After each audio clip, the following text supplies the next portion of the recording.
রাত গভীর, গাজার আকাশে আগুনের লেলিহান শিখা।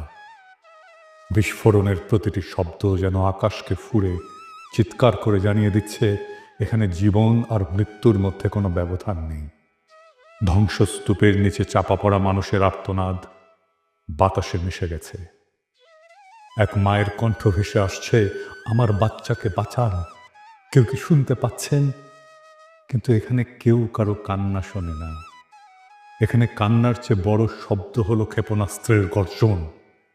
ইফতারের পর ক্লান্ত শরীরে একটু বিশ্রামের আশায় যে পরিবার শুয়ে পড়েছিল, কয়েক সেকেন্ডের ব্যবধানে তারা ধূলিসাৎ হয়ে গেল। একটি শিশুর ছোট্ট হাত ধ্বংসস্তূপের নিচ থেকে বেরিয়ে আছে, কিন্তু তার শরীরের আর কোনো অংশ নেই। এটা যুদ্ধ না, এটা নিছক প্রতিরোধের বিরুদ্ধে